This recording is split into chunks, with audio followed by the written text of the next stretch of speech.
one. Dope. Cool. Actually need Steam. We should go back to Roar at some point too. Not tonight, of course, but like soon.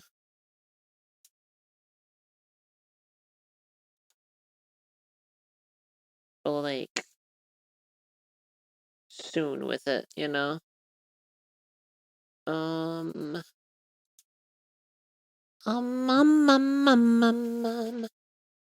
guess I don't really need to fuck with VitoTube. I guess that's everything in order. Yeah, let's just launch,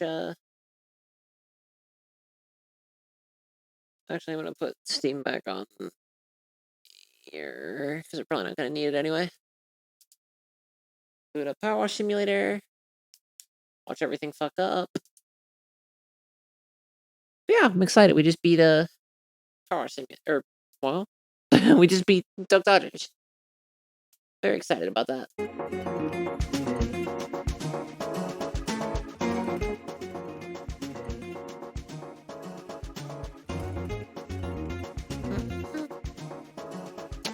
Yeah.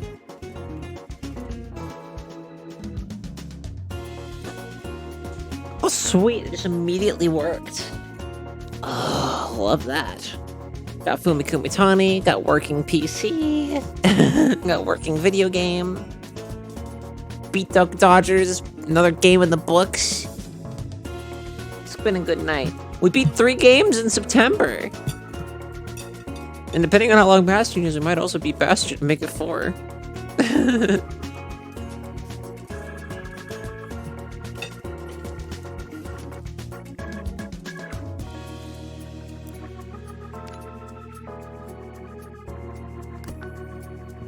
This one's almost done. I'm doing this before bed at night. I've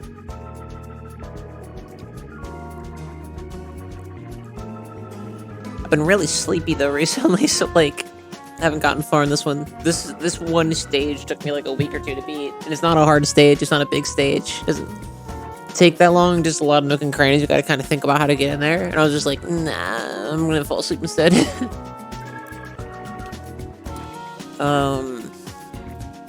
Case in point, I don't even know what else we can grab. Wall trim. Oh yeah, this shit. I could definitely not see where the fuck.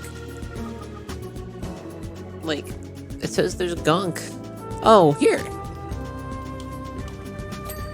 Yeah. Got the wall trim. It didn't glow. That kind of concerns me, but. So yeah, it's probably the same thing here. Yep. So just gotta get in this little.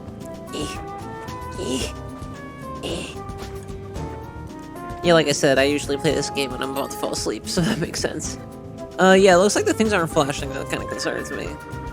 This happened to me before, though. Then, like by the next stage, it was fine. Hopefully, that happens tonight. What is left? Oh, okay. Well, roof trim it, not anymore. Roof something. Roof fascia?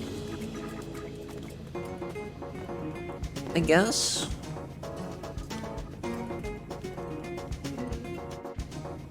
What is that? I don't know what that means. Oh. Roof. Ah. Oh, I love this song. Roof and roof trim cleaned. Roof trim.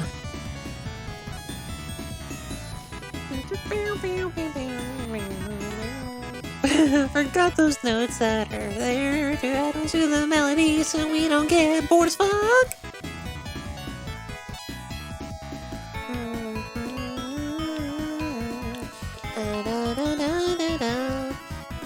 Anyway, yeah, so we beat Duck Dodgers. That was quite the game. I do kind of wonder, because I'm literally the only person I've ever talked to that has actually played that game. Like...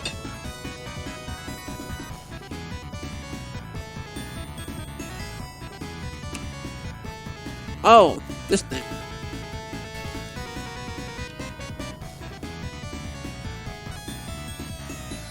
Ooh. Okay. Yeah, the chicken that I just pulled out the oven. Oh, you're not gonna believe this. It's really fucking hot. Oh, did I do it? I did it. Well, we have 99% of the shit done, but it still seems like there's so much not done.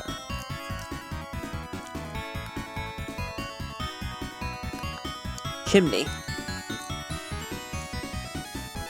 Chimney. Oh, chimney's over here.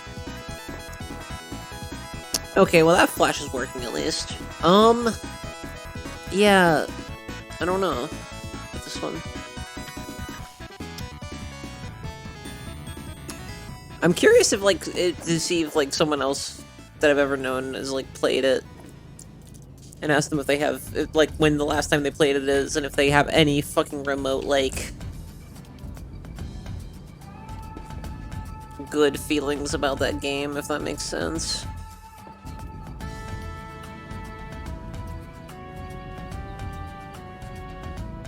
What the fuck is missing here? I don't see any gunk. This seems like one of those things that's gonna be really oh, okay, whatever that did it.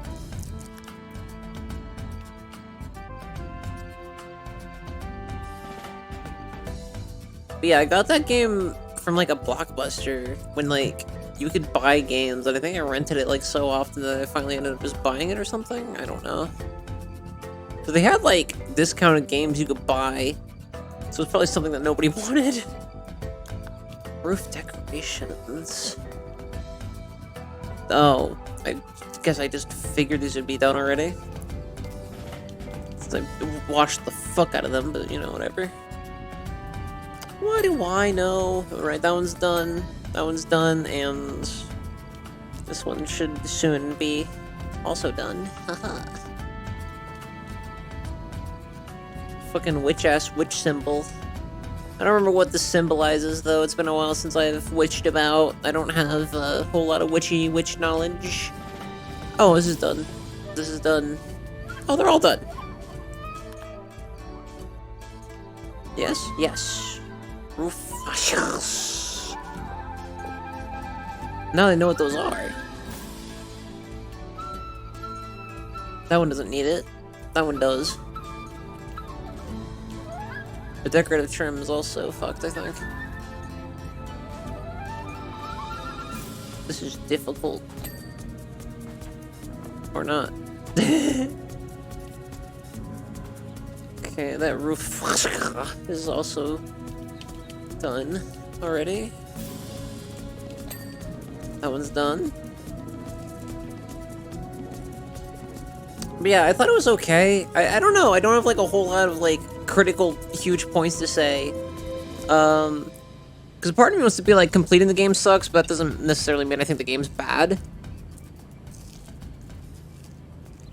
But, like, because at the same time, if you want to play that game with the ideology that, like, you want to complete it, it's not that hard.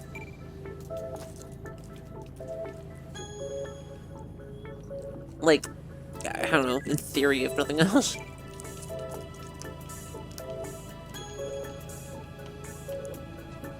But, like, beyond that, I don't know. It doesn't feel terrible to control, but it's not, like, super fun to control either. I'm not a game developer, so I'm talking on my ass, but I feel like one of the hardest things with a platformer that's really make or break is, like, how fun your game is to control. And I think other than just, like, you know, the Sonic fanbase, in a general sense being the Sonic fanbase, I think that truly is, like, part of the reason why... Oh wait, we're already done with that one. We're done with all those fascias then, right? No, there's one more. Where?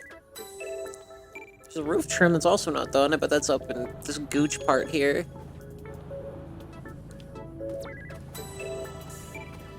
I bet. Let's see. Actually, no.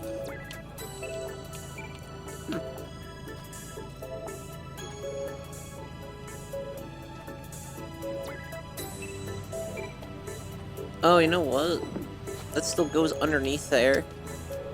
How the fuck do you do that, then?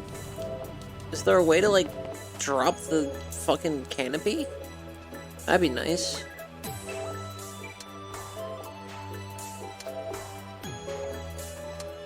That offbeat little, like, click snare noise in the song used to freak me the fuck out when I was a kid for a little bit, until I got used to, like, oh, it's just part of the game. I thought something, like, connection-wise might have been happening with my GameCube, and I was like, oh no.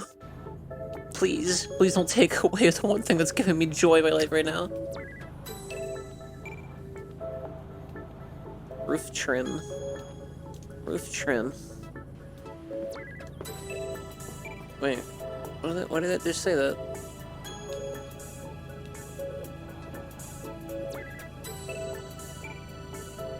I'm so confused by this. Oh, okay, well, I cleaned the roof trim. But not the... Actually, it's probably easier to... There we go. Like, I don't see any goop. I guess they really expect you to get, like, in there, but I don't know how you do that. There is a ladder somewhere. Yeah.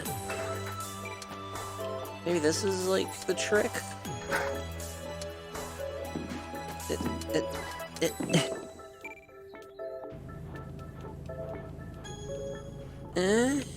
Not really.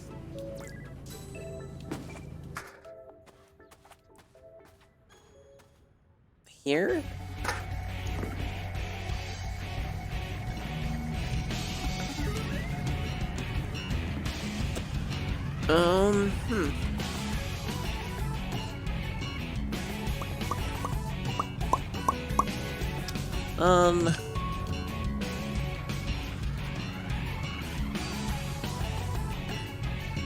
What are they talking about? Oh yeah, game controls. Like most of Sonic Adventure, it's like fun to fling those little guys around. I think that might be my favorite thing about Sonic Adventure, other than its soundtrack.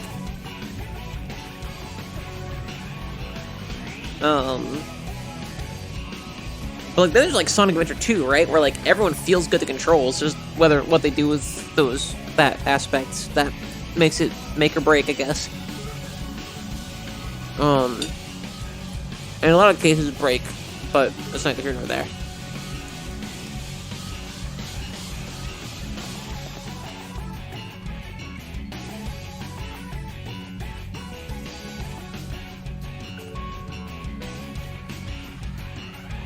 Oh, we didn't complete this one. I thought we did. Something else must have dinged. I got my thingies confused. We shouldn't need a ladder for this, but... Okay, maybe we do. Okay, never mind. Okay, so this whole thing... I thought it was just the railing. This whole thing is the fascia. Or what the fuck it's called. And it looked like I just got it. There we go. Now we got the skylight roof rib. The roof deck. Oh, roof trim. There's roof trim. Let's just go back up here. Okay, so... At least I have a vague idea of where everything is. Okay, roof trim's done. Roof decorative trim.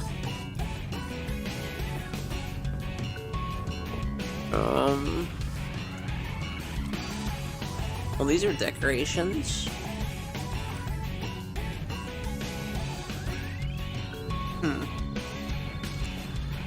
Oh, skylight roof rib. Just got it. Okay, one of those I somehow missed.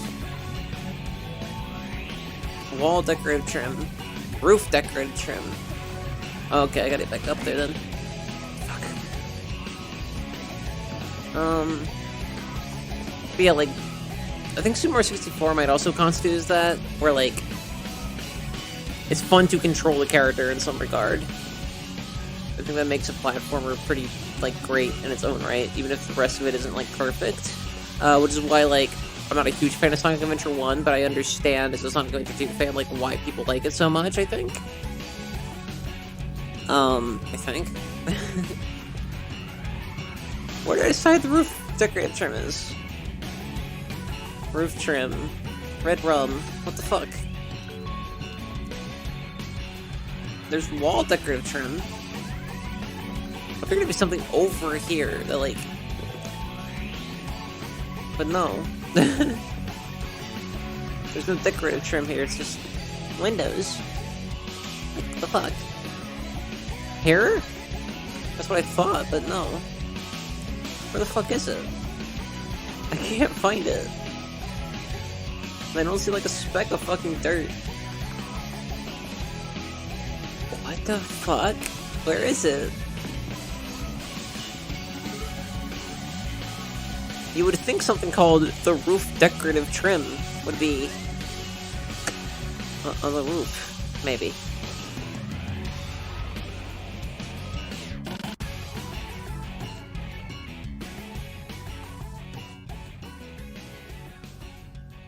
Oh, I just found it.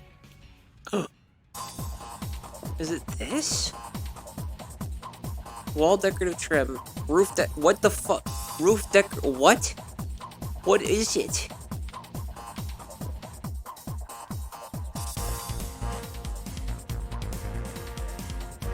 Roof underside. What is it glowing? I'm so confused.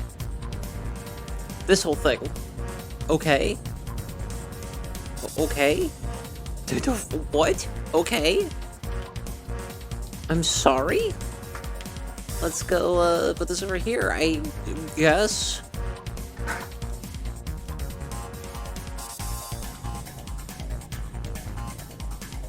Oh, there's like a speck. Oh no, there's way more than the speck, Aiden. There you go. There you go, buddy. But yeah, like Daffy Duck. Okay, so Duck Dodger, start Daffy Duck. Final thoughts. The movement's not that great, but like it works for what the game is, which is just a silly little fucking platformer. It's a silly little platformer that works because it's just a collectathon, and it just works because it's a collectathon. And it doesn't do anything heinous that collectathons should never do, other than be bad at showing you maps of like what you have and where. That would be nice, or at the very least a checklist like Super Mario 64 has. And Banjo, I'm pretty sure.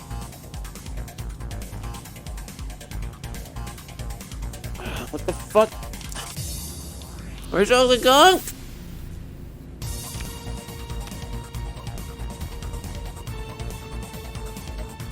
Put the ladders in the way.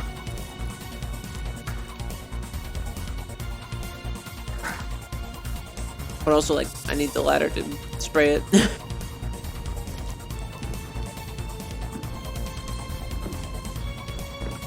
How? How is it possible?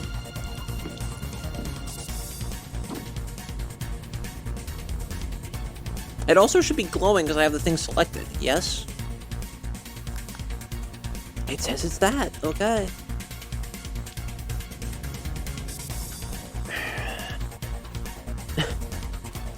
I'm not happy about this, if you can't tell. What the fuck? What the fuck? What the fuck? I'm sorry this is like one of the least interesting fucking Sleepywashes I've ever made. Because I'm just like freaking out the whole time about this. But like also, are you seeing this shit? What the fuck? What am I supposed to do? Sit around waiting for you. Oh!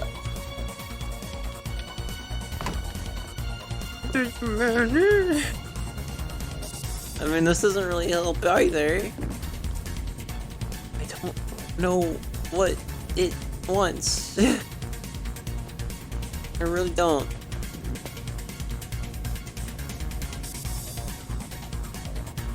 I've already sprayed the fuck out of this. What the hell?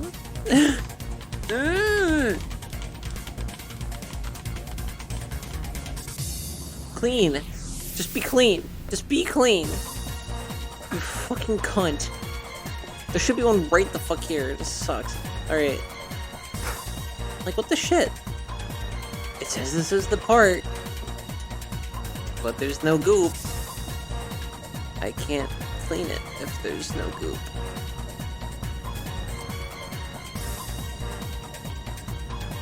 Which way am I spraying here? Here we go.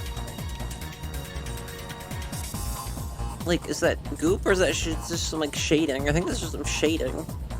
So it literally isn't coming off. Wait, this is roof fascia, and this is roof decorative trim. Okay. But also, what the fuck then?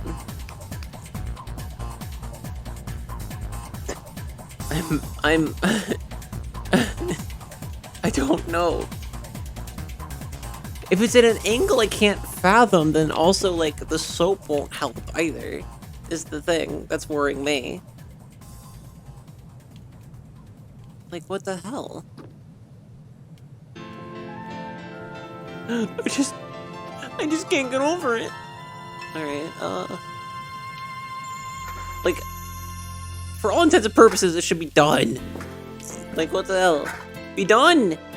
You fuck. This is literally more frustrating than Toke Dodgers for the 64.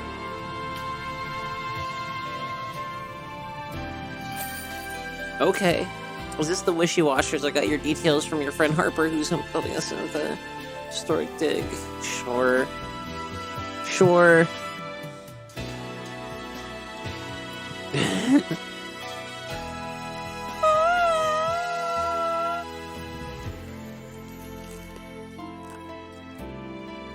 Mind how you go, eh? Okay, Uncanny Freddy. What the fuck?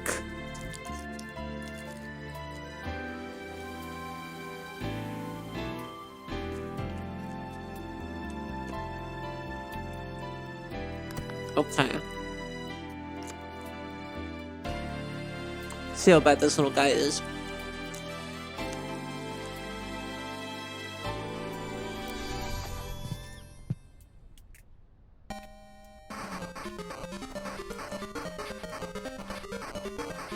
This is our RV.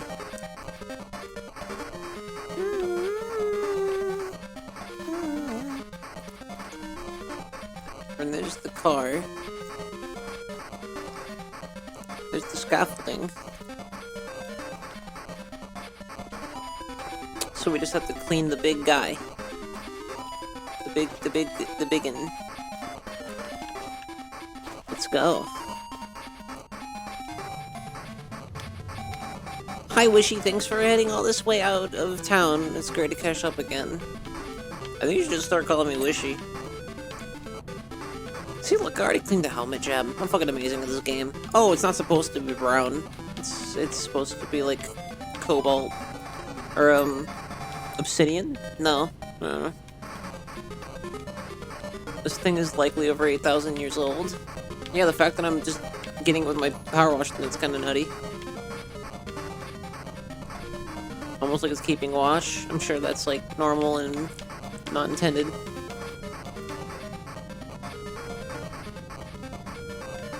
But yeah, I had a fun time doing that game. That was cool. I was gonna cut off the stream at like 3 hours maximum to like save my voice and yada yada, but I'm like, I beat Duck Dodgers. Beat another game on stream.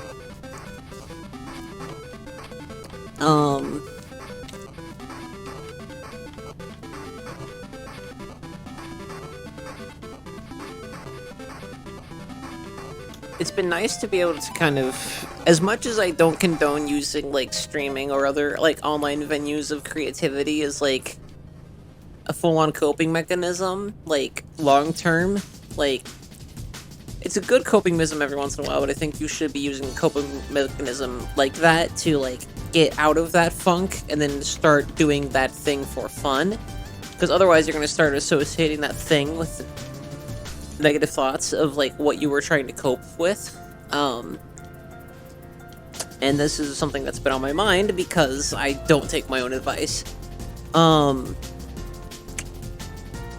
have been streaming more frequently recently, and it is because 2022 has been maybe one of the scariest years of my life, and I used to live with a literal fucking, like, sex offender who owned a gun in our home, and we couldn't fucking kick him out because his girlfriend loved him too much.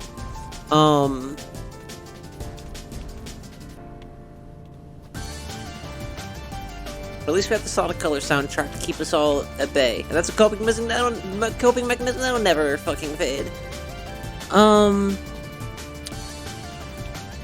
But yeah, so don't be surprised if I stream less in October, not from depression, just trying to get things in my life back on track so I don't have a midlife crisis. I'm not necessarily feeling the feelings of like, oh no, I'm getting older, I'm getting too old, I'm not gonna be able to do this stuff anymore. It's more, capitalism is fucking crushing. I don't know how Zoomers deal with this, but being born in the early 90s is a very strange sensation. It's like, I can't think of another time in human history where, like, this divide in, like, economic strain was so strong. And each generation has a different viewpoint on what it is. And none of them have a full concrete grasp of how it actually works, except some of the millennials and, like, the generation after. So the Zoomers. So Gen Z. And I'm not a political scientist. I'm barely an activist because I'm too poor anymore. I just retweet, like, GoFundMes for fucking people in need every once in a while now. I was better about it before, but now I can't, like, even fend for myself. It sucks. I don't know what I'm gonna do for money, and I don't have the bod for OnlyFans, so what are you gonna do?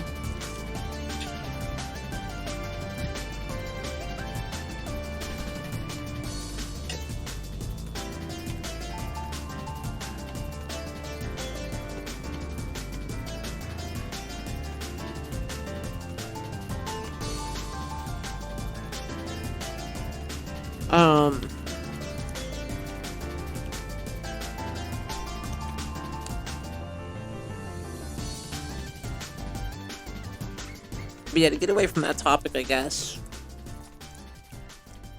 I don't know. I'm trying. The main point I just had, though, was basically just like with that side tangent of like, I can't believe this divide and generational like shit. Is all this stone? I don't know, some of it's metal.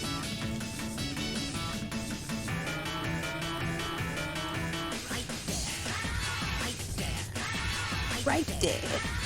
Right there. And right there. Everywhere. I feel like scaffolding is the way to fucking go.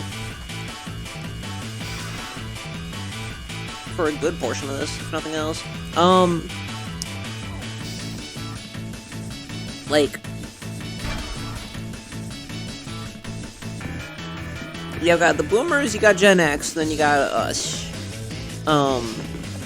Me, a millennial. The boomers fucking, like, ruined a lot of shit. And it's not to say, obviously, like, all boomers are bad people, like, just based on the year they're born. That's, like, clearly stupid. I think everybody who says, you know, fuck boomers, I can't believe you did this, like, I think we can all agree that's what we mean. I'm reluctant to say it, not because I'm like, oh, I don't want to offend any old people. I'm more just like, I don't want to get into the fucking argument with people.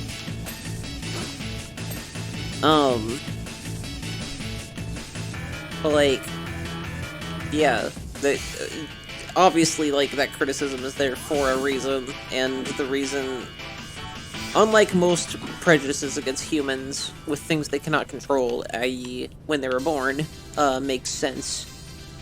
And then you have people they abused, Because I don't think, like...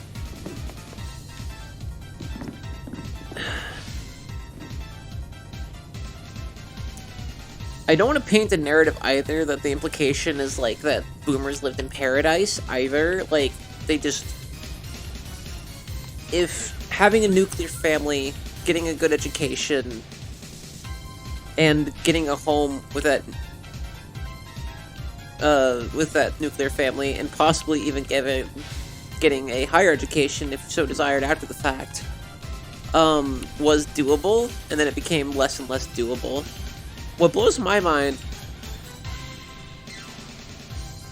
is that for a lot of the generation after the fact, I was getting my generations confused like a fucking jackass.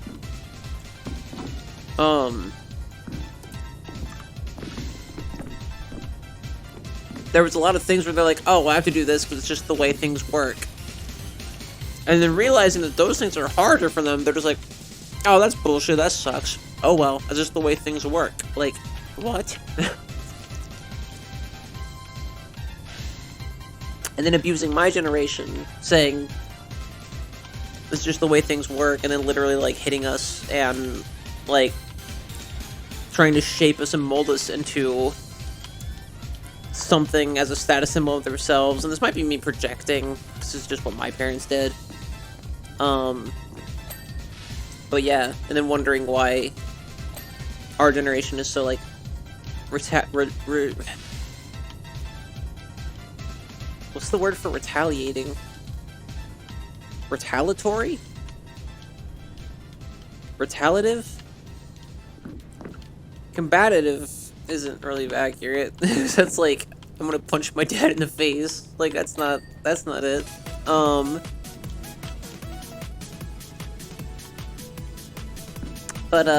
Yeah. But, like, what's fucked up about it, other than everything I just said, is that, like, experiencing... I don't know how to describe it. It's just... And it's gonna make me sound so fucking, like, old and out of touch, but, like... Just based on how time works, for whatever it's worth, if anything at all, like, Gen Z will never have to experience, for better or worse,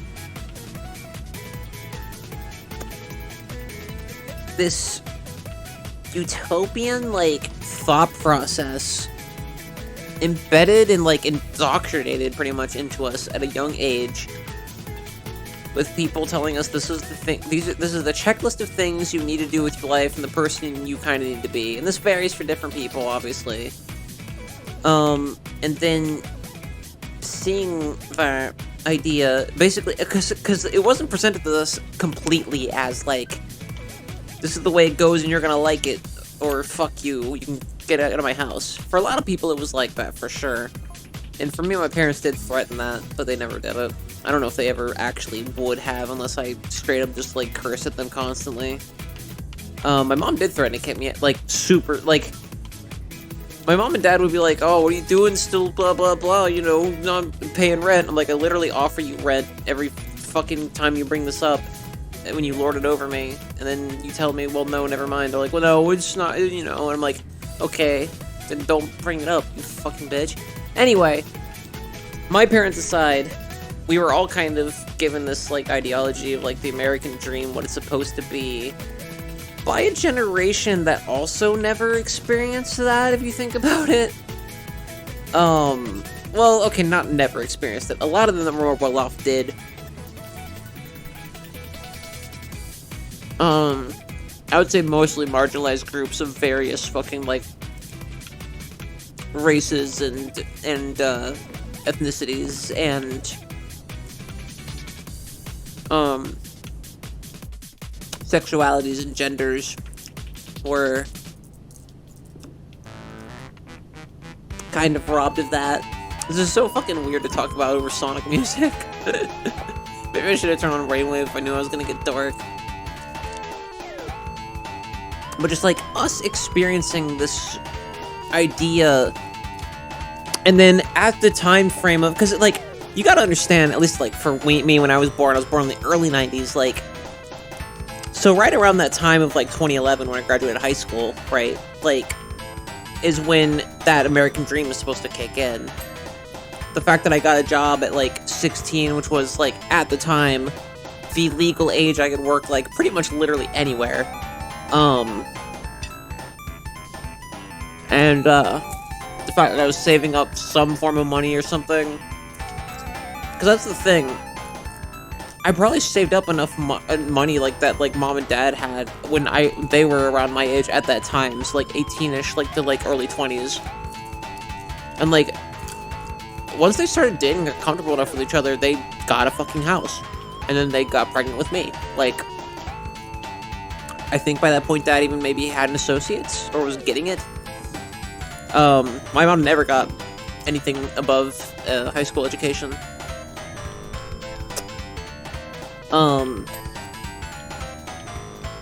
But yeah, they always lorded it over me, like, no, you need to get a college education so you don't end up like this and that relative. And to see that and try really hard to do these things, and then wonder at the end of it all, like, why it isn't achievable, and to see so many people also deal with that, I literally had to, like, calm a friend down around my age range, who I won't discuss who it was, but, like, he was literally crying one day to me, which was very rare for him. Like, he was always more emotionally, like, open to me, more so than any of my other friends. At least, like, my friends that were men were at the time, for the most part. They usually didn't open up to me unless, like, you know, their girlfriend dumped them or something. But in his case, yeah, he, like, cause him and I would, like, wax philosophical, or however you want to word that, but, and we'd get, like, deep, but we'd never get, like, so sorrowful that, like, we'd cry in front of each other. And he did one night, and it was literally just like, my dad has offered me to go to college, and he's not like pressuring me into it necessarily, but like, I don't know what the fuck to even do. I was like, if you really want to get college, you want to get like a degree, like, just go for gen eds, you know? You can knock out a bunch of gen eds, and maybe you'll figure out something you want to do when you go through all your bullshit classes. And then, instead of having to go through 4 more years of college at, like, the age of 24 or some shit, you can just, you know, keep going forward with all the gen eds you already have, so you don't have to do all that shit. More or less. And he was like, that's the thing, though, I don't know what the fuck I would want to do, like, at all. Like, I kind of just want to stay home and play video games, because it's just, like, a thing I know how to do. I was like, I mean, that's fair, too. You don't need a high school degree to do everything. Like, it just depends on what you want to, you know, ultimately do, I guess, in life. And I think just trying a bunch of different stuff is, you know, what can get you to that point. Like, I already know, like, vague ideas of what I want to do with life. And it's okay for those things to change, obviously. If I implied otherwise, I'm sorry, I didn't mean to. Because I think mine have changed since that time period. In any case, now... But, like, now I'm not even that worried about that stuff anymore, because it seems so impossible. I know it's not impossible, but, like,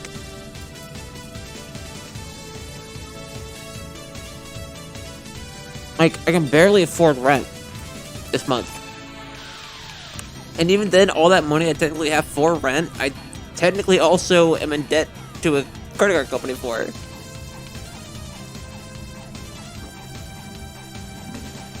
So again, the experience of, like, a generation of people making your parents' lives more miserable, and then that generation of your parents making your life more miserable, setting this precedent that you have to be something that you were born into. And then, like, no matter how hard you try to do that thing, unless your parents can afford a fuckload of shit or have a bunch of bonds from the boomers, you can't. Like, it's barely achievable. barely achievable, almost impossible to achieve this vague idea of like, oh yeah, you can do this and then retire at 60. And even then, I was thinking about this the other day too. The ideology of like retirement is fucking disgusting. The US government's just gonna squeeze you. Even the way that they like word it, of like, oh yeah, retirement's good for you, you can retire, put this in your 401k, etc, etc, make a retirement investment account. Here's the thing, like, the ideology, so they're basically just telling you, yes, we're going to keep squeezing your life force, so you keep laboring for us, so we can live in laps of luxury every single fucking day, and continue to be emotionally void, hoity-toity bitches who can afford anything and everything whenever we want, except buying other countries. And that's kind of the thing. And then like, but like, hey, we'll give you a resting point. Once we're done squeezing everything out of you, then you can just do whatever you want. After you reach a certain amount of money, there should be plenty enough to live off of for the rest of your life, allegedly. Because that's the thing, there's nothing technically like, when I was a kid, the way my grandparents talked about it was like, retirement was like the status. Like, you get enough high score points, or you get whatever, you know, kind of like collect on a platformer like we just played. Like, you get enough stuff, you do enough things, and then you can retire. And that's like the end of the game. You succeeded. And then you can live the rest of your life doing whatever the fuck you want, in whatever house you want, and then anything you want to do after that that costs more money, then you can get like an extra job to do, you know, DLC of like, I want to move to Mississippi or something. I want to move closer to my family. I've been living out on the West Coast. I want to move to, you know, just examples. Like,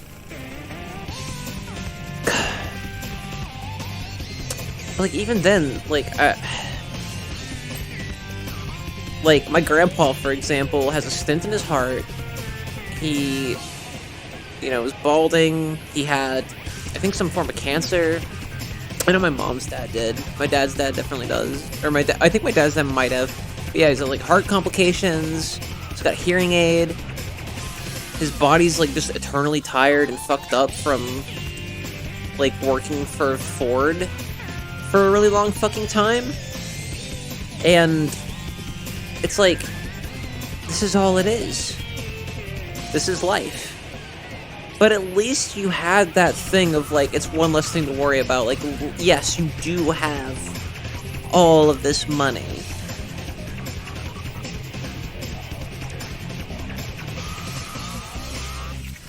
Did it just say that Atlanteans are African? I didn't read all that. Huh. Okay. Anyway,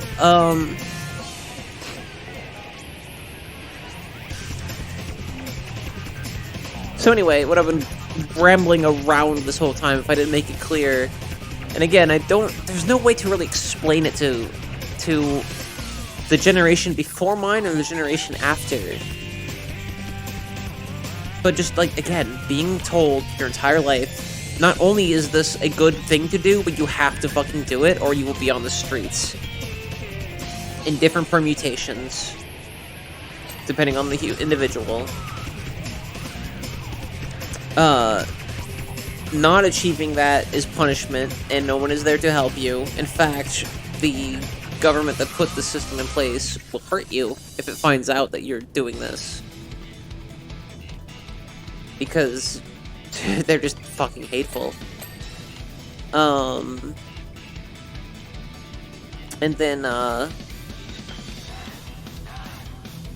then just seeing it be unachievable.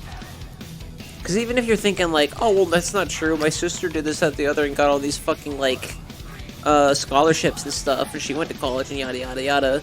Okay. Cool. Lucky fat fucking chance, first off. Not everybody can do that. And that ignores the fucking, like, bullshit of, like, I never understood the counter argument of like, well, that's not true. If you buckle down, you do this, that, the other. I'm like, here's the thing. We shouldn't have to buckle down to do that. If the job market is supposedly based around, okay, you do these shitty grind jobs, like people work for like FedEx, people work for like McDonald's, people work as like a janitor at a school. This is all shit you can do. And then like the idea that was pounded into my head as a child and as a teenager and forced upon me at threat of kicking me out of the house as an adult, as a young adult, was that you have to do this shit. And you have to get a higher education or else you're just going to do jobs like that for the rest of your life, which is unfortunately kind of true. Even then, my mom has been able to get, like, weirdly high-paying jobs given her lack of education, and then constantly turned her back on me and was like, no, you can't end up like your aunts and uncles. You have to get a fucking higher education. So, because we can't take care of you your whole life, and we need someone... They did, now that I think about it, pull the shit of, like, we need someone to take care of us when we're older. It's like, don't you think, like, isn't that what your whole retirement account fund thing is for, is to hire someone else to do that? I'm not washing your ass, Mom. Like, fuck you. Especially because you're expecting of that in the first place, and also because, like, I can only see that argument of, like, this is a fair trade-off of, like, please, my child, do this for me, if you were, like, a good mom. If you were a good parent to your kids. Mine were not. Mine were provisional. Mine made sure I had plenty of food, plenty of water, place to sleep, heat, cooling when I needed it. I made sure I had a shelter over my head. They didn't make me pay rent, even though they kept lording it over my head, so, but, you know, for what it was worth, they didn't make me pay rent. It makes me disgusted, too, when I hear about, like, because I've had friends that are like this, where they're like, yeah, they have to pay rent to their parents to keep living there. It's like, you're not teaching them a lesson about money in this economy. You're just grifting money from your child. If it's, like, if you're all fucking, like, fucked at not, like, the poverty level, that's something you can communicate with your offspring and go, hey, can you, like, pitch in your savings? Like, let's talk about this. So the individual situation we can, like, come to a conclusion on this that's fair. Because, like, especially if it's to the point where it's like, I'm gonna be honest with you, kid, like, unless I get a second job, or whatever the fuck, or get this job done with, and then can move on to this job, or, like, I'm almost done with my master's, etc., etc., etc., like, we're gonna lose the home. That's one thing. But that seems to never be the case in arguments like this, unfortunately. But yeah, I should get off this bummer topic. Somehow, we've talked about some really fucked up shit through Sleepywash here.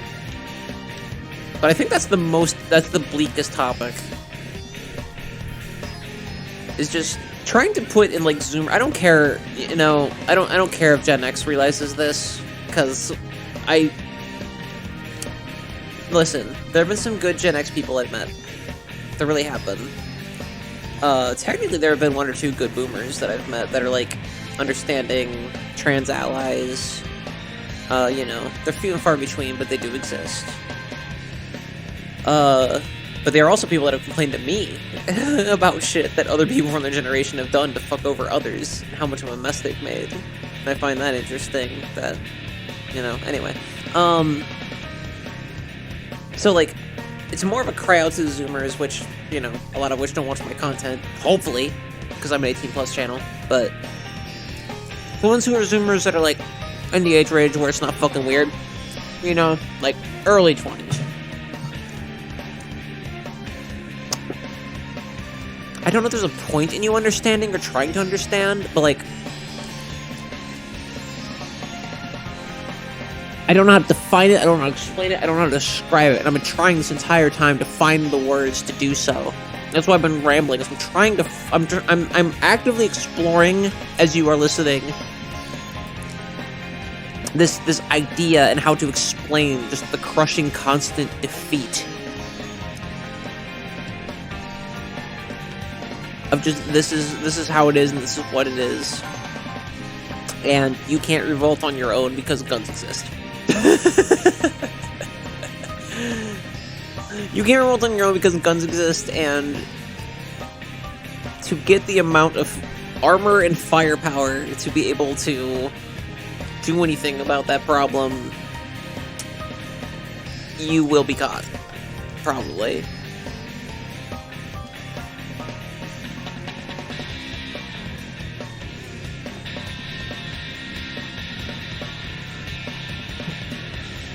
So, like, what do? Just wait for revolution? Wait for revolt? And a lot of days, I guess you do. I go to sleep a lot of nights just thinking there wasn't any more I can do because, like, we're just done. Like, there's a YouTuber who makes really cool shit, and some of this, like, video essay kind of shit that's, like, about how dystopian everything is, and how it has affected her personal life in a lot of ways. Sarah Zedig. And she once said something along the lines of, if you look up what the Lost Generation is, it's like this old thing. And basically that was just a bunch of people that, like, kind of had a history repeats itself kind of lesson to be taught from them, but, like, they were basically extinct, and, like, barely any fucking record of them is, like, heard of, and they weren't researched until later, so their voices were just kind of lost to time. So their entire life was just basically this void in hopes that others will learn from their mistakes after the fact. To my understanding. I don't know what I'm talking about, but that's what I gathered from it in long term, and then, you know, pieced together to memory. And she said, we're the lost generation. We're the lost generation of America. Like, our stories will be retold in any history book is either a complete fucking lie, or, like, an actual history when people go to research it on their own, when Zoomers go to research it, when whatever the new generation is, I don't remember the name of, go to research it, like, we'll find that, like, we tried, but we never had a chance. And I know it sounds dramatic, but if you try to think of, like, rebuttals, and then try to think of an actual response to, like, why I'm wrong in saying we tried, but there was nothing we could do, and all we could do was continue to live in hopes that other people could have an easier life after us. And our voices are much less heard than generations prior, because we did not have the proper resources to make that known. All we have is this poetry, all we have is anti-war songs, all we have is fucking, you know, our music, our art, our webcomics, our let's plays, our stream VODs, our breadtube shit, because it was all we had to do, and we just hoped that other people would learn from that mistake later. Like, don't let this happen to another generation, you know? And that's pretty much it. That's all we can ask. And that fucking sucks. Let's see where the ladder takes us. And then I'll switch to a different topic, because this is starting to... Normally I have a pretty thick stomach for this sort of thing. This is actually starting to bum me out. And if it's starting to bum me out, it's probably time to stop that.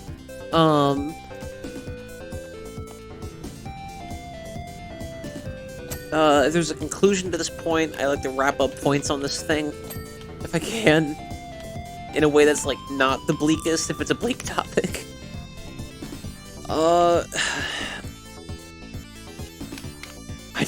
I don't even know how.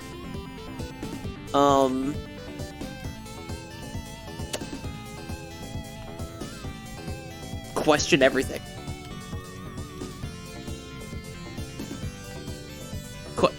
Question everything.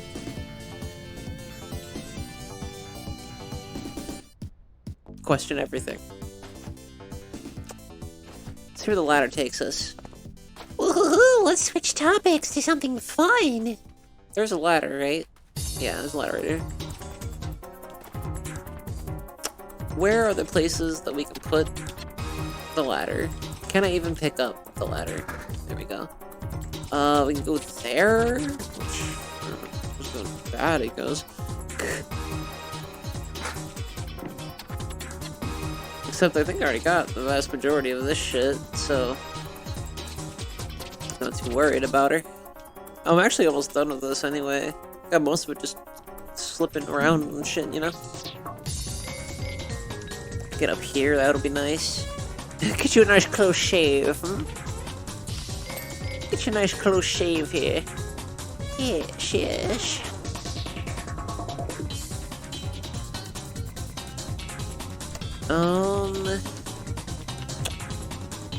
New topic, so I don't depress anybody who watches this to death. Because they probably went to Twitch to have a brief escape, and then I said things that made them sad.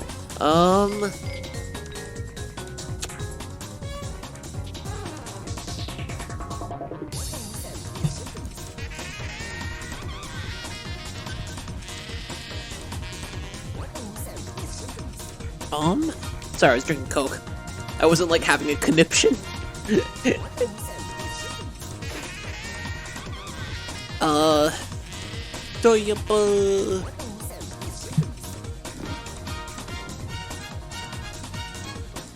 Let's get this somewhere else. I don't see. I mean, there's more stuff we can do here. That's fine. Yeah. Little slabs who don't get along can get pushed around. Yes, like a whoop they do.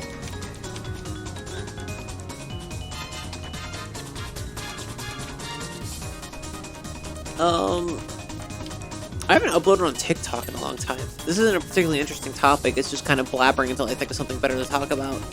I do have a TikTok. I think this was the year I got into TikTok, because I didn't really have a reason to go over there. Most of the shit that I would want to see on TikTok at the time, especially was gaining, not most popularity, but like a stability to where like, now we know what this social media platform is. It isn't just Vine with music. Like, now it's its own thing. Even though it is kind of just big Vine with music still. Now that I think about it. But I never got into Vine either, but I was like, all the shit that I see on Vine, all the shit that I see on TikTok, it comes to Twitter. Because people will be like, wow, you're on Twitter, you're old, why don't you go to TikTok? And I'm like, because all of the cool shit that's on TikTok, or the shit that's controversial that people are talking about on TikTok, comes to Twitter. So I can just see it on Twitter and then come to my own conclusion, and then hear someone's funny little take on it from someone I follow about that does something else. Anyway, so, and if honestly, everyone I told that to was like, actually, that makes sense. I was like, yeah, I don't have to go do digging. I don't have to worry about my shitty For You page. I can just see what other people repost of it and see all the funny stuff. What's honestly like, now that I've had a TikTok for a while, I kind of miss that. I feel like less people I'm following are reposting TikToks, and more people are just like, I don't know. And now I have to like actually go on TikTok and deal with my shitty For You page, which I follow a lot of. I don't follow that many people on TikTok, but like I follow a decent amount of people, like maybe 30 accounts, and they like all do something I enjoy looking at to some degree. It just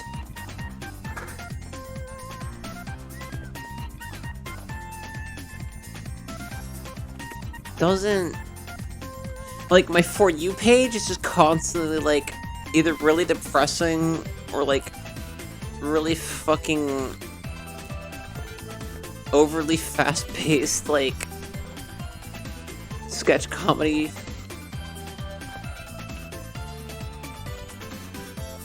Oh, you like can't really do this. I guess I'll put that there just in case I like get fucked over. So that tight of a crevice too, I don't think that's a fucking one thing would even work. Anyway, let's see if this will work like this. doesn't not work.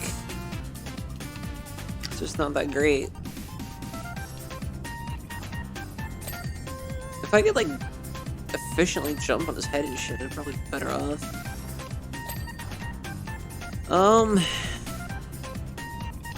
But, like, yeah, I made a few TikToks, because I was like, what can I do with this? So I see people that I follow upload just, like, stream shit and stuff, and I was like, maybe I could do some of that. And to this day, I still haven't done that, because it's work. I posted 4 anyway. Over time. They aren't like what other people do with, like, stream shit. They were original 4 TikTok made. Well, okay. Technically, one of them was a Snapchat post I made. My Snapchat is private. It's just for, like, my friends.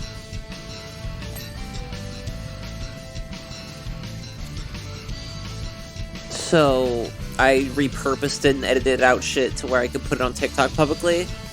I think to this day, it's still the most viewed thing I made. And I think I might have posted that version on Twitter, too. It literally is just me... It's my 420 video. I made something about 420. That's like literally it. It's not that creative. But I did it, and it's still the most viewed thing. And I think definitely the most liked thing. I think the most likes I've done on TikTok. Which still wasn't a lot. Like, it wasn't huge. It was like a couple hundred. But like, to get a couple hundred with no experience with the app and not knowing what I'm doing was kind of funny. So it was something I put, like, not that much effort into, and was just a stupid spur-of-the-moment thing. Which would be nice to do more of if I wasn't a PhD tuber. I'm gonna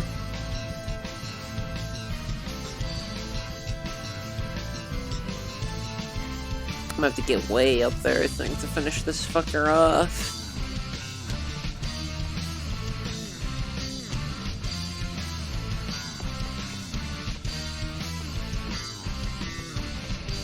Oh no, we can do more here.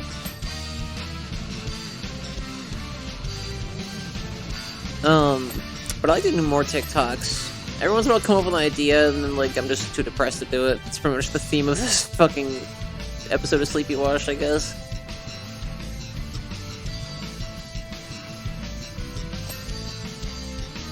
Instead, I've just been too fucking depressed to do things in my life, because it's really, especially because I already have depression, like, I have, like, clinical depression, like, and I'm probably not taking strong enough pills to deal with it.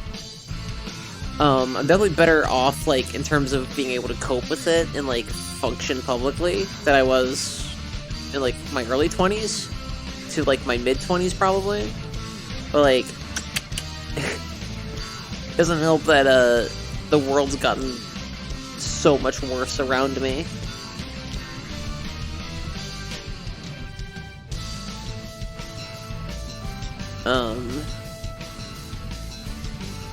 Anyway, yeah, I think I could post some shit that I do, like, on TikTok. But I'm already making, like, clips for the BRB screen and shit, and it doesn't take that much time, but it is forethought. It is something I have to sit down and do, you know? Like, I do have to pay attention to that. At most, though, like, because, like, with editing videos, I can't, like, watch someone stream at the same time, you know what I mean? But, like, with making those BRB screen clips, I can do that and watch someone stream at the same time, because I already know what's in the clips. It's just a matter of, like, sectioning some of it out to make sure it's, like, better for the BRB screen than it is for what its original purpose was.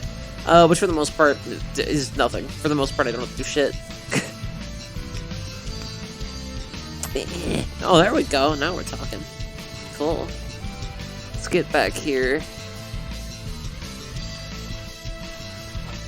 Ugh.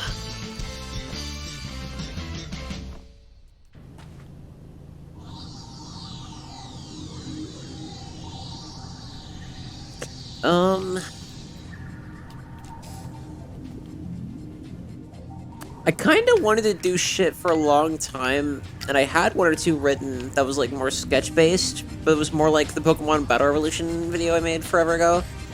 But, like, was more sketch-based and was just, like, silly little shit every once in a while. Like, not a 20-minute video, just, like, silly shit with, like, no color or anything. I just draw it out and, like, piece it together in a video form, and I've never done anything like that yet. Maybe I should, like, start doing that and just see how I feel about it. Because that's my main problem with that, and, like, webcomics I've been writing and shit. It's not that I deem them impossible, it's just that I'm, like, getting the motivation to get them started actually is, like, hard. However, the, like, in terms of writing webcomics, I haven't been doing nothing. Like, I write down notes and shit. I do have scripts written out. For the one thing I was planning on writing for a long time, I have, like, full episodes. You know what? That could be a positive topic. I like talking about my fictional worlds and shit. And, like, I try not to bog down my friends with it. But maybe it's interesting for stream material for people to hear about. Like, since it's kind of a different environment than, like, what's supposed to be a conversation. Because, like, I like hearing about other people's fictional worlds and shit. Like, if they're a writer especially, I'm like, okay, I want to know what you're working on. Not to be, like, nitpicky and, like, give them advice or whatever, just, like, because I'm, like, I want to see what they're doing and I want to know what their creative process is. Because I know from my degree that I have the technical prowess to where, like, they're probably not going to give me anything I haven't thought of, like, in terms of, you know, the like, the bare bones of, like, the objectivity of writing something, you know what I mean? Especially if it's a script, for the most part.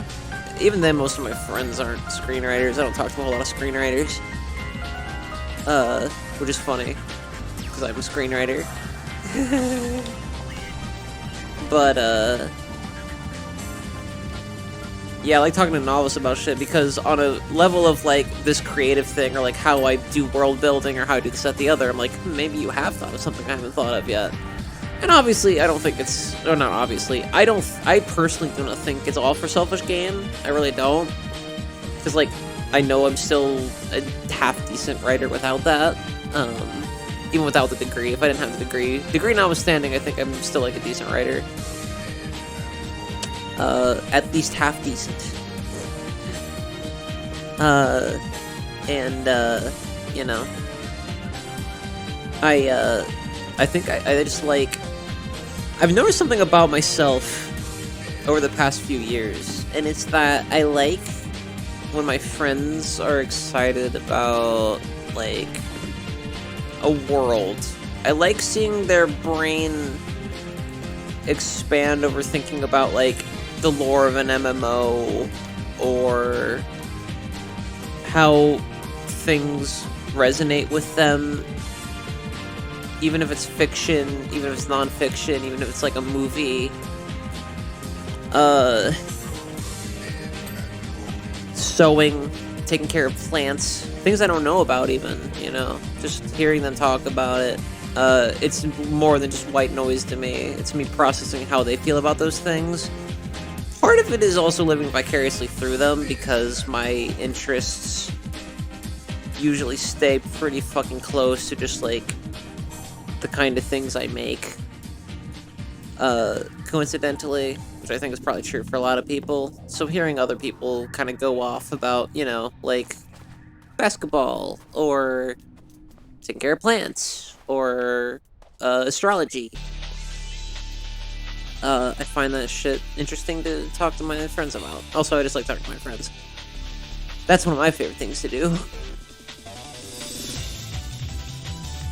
I guess I don't need the long thing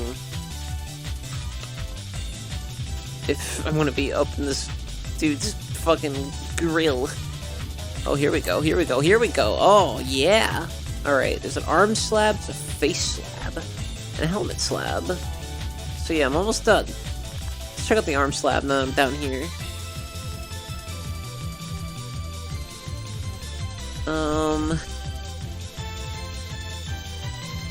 Arm slab. Where are you, arm slab? Please be somewhere I can reach from here. Oh, oh. There you are. But where is your goop? Yeah. Okay.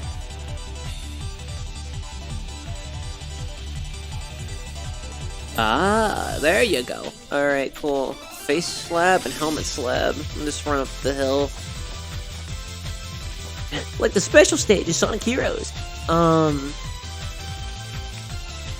yeah, I've been thinking recently, I've had a real burr up my ass about just do it with webcomics. So if you see a really shitty webcomic, or like if you see me draw like sketch shit out and upload it to Randomrings Channel, or like my TikTok or both, or maybe even Twitter, probably not Twitter, but maybe Twitter, don't be shocked. It's me experimenting with shit that I'm new at, and seeing if that's what I want to do from here out. And if that does start rolling out, expect significantly less stream time weekly. I'll probably still be doing streams, though. I like doing it, but it's also nice to have another place to be like, hey, if you think I'm a silly little bitch, and you think I'm, if you like me and you think I'm sexy, you can subscribe to my Patreon. No, you can, you know, check out the shit that I'm even more passionate about, I guess. I think another problem is that, for me, illustrating for webcomic is a means to an end. I don't, despite all my assets and, like, you know, my backgrounds and a bunch of shit I make for Random Rings and Lexikarma, it really is a means to an end. Which is shitty to hear, probably, but it's the truth. I don't want to do it. I don't want to illustrate my own comics at all. I want to work with someone else to do it, but I also need to pay someone to do it.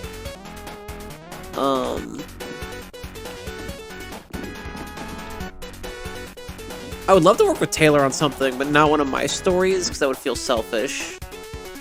If I could compensate Taylor heavily, monetarily, then I would like to do something that I wrote, one of my stories with her, because I trust her with my character designs and shit.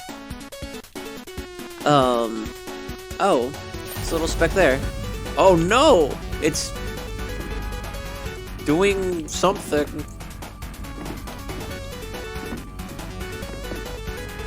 It's shooting at the volcano. I didn't read what that said at all. I've awakened the fucking Atlantean beast. Wait, is it going towards Atlantis? How do you spray power washer in Atlantis? Am I Atlantean?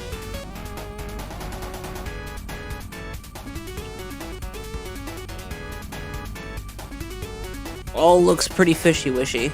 I think everybody in this game should just start calling me Wishy. I'm half tempted to rebrand and just rename every Random Rings Channel related thing Wishy.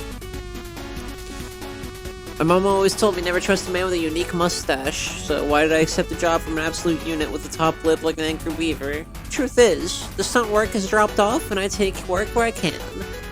We were doing some kind of revenge mission, egg drop on this temple out in the middle of nowhere, and obviously the whole thing went terribly wrong. To be fair, it would have been fine had the client not insisted that we dived low so he could get the last shot in himself, and we overtook all the eggs on the way down. Multiple embryonic bird strikes to the engine later, and it's a miracle we made it down safely at his airport, albeit with eggs on our faces. Who are you? Yeah, let's talk about my little stories. I'm not gonna go too far into detail, simply because I,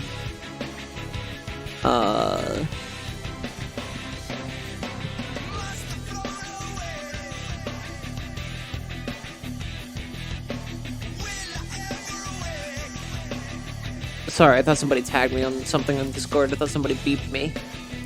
Because I know nothing is for sure, I know. I know.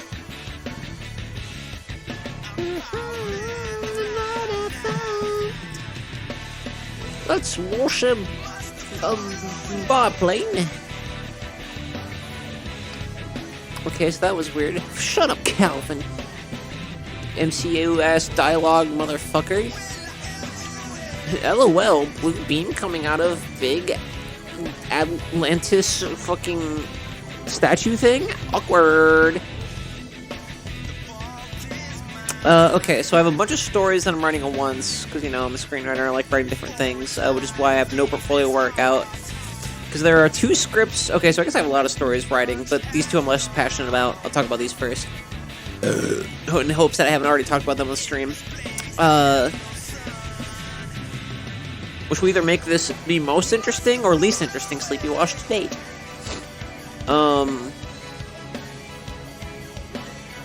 I don't know, I think the defining evil one might take the cake.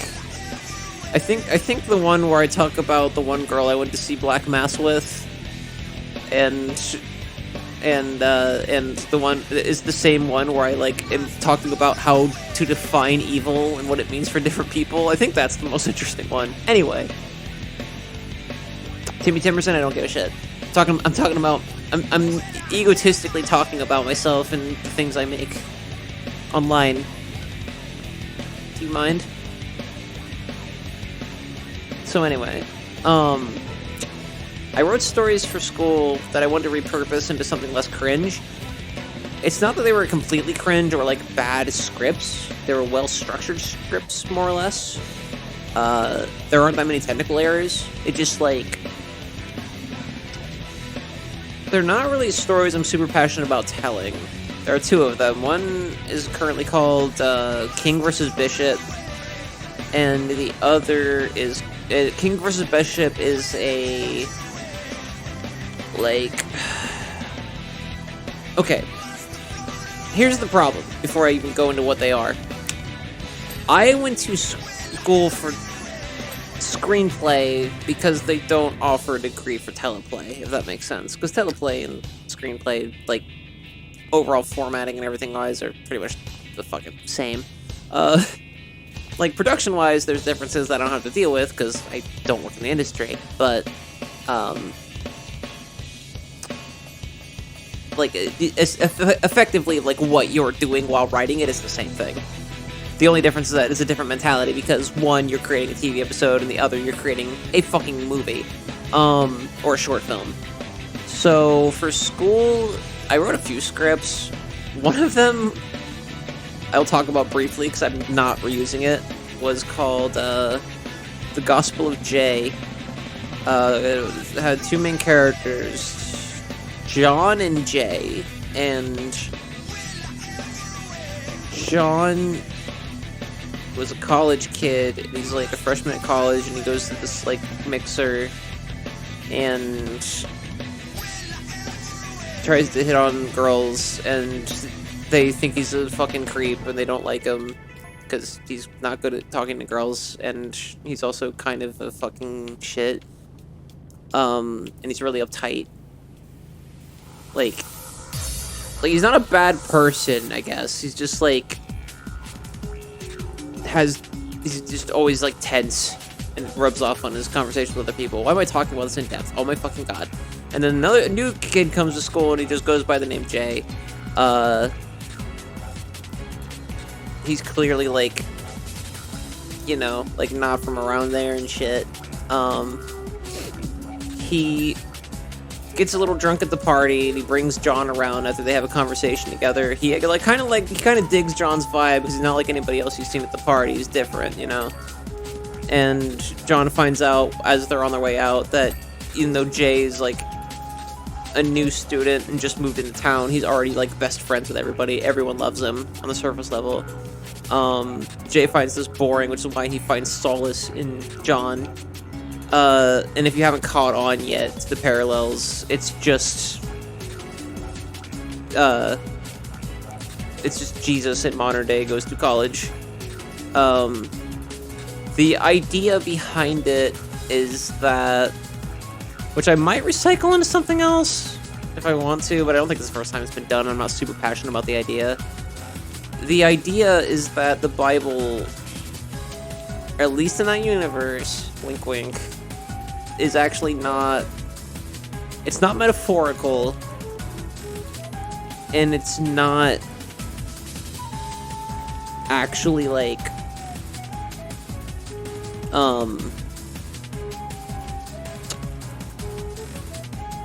it's not like a chronicling, like a lot of people think it is, that, you know, are some form of Christian. In at least in the canon of the story, it's actually prophetic.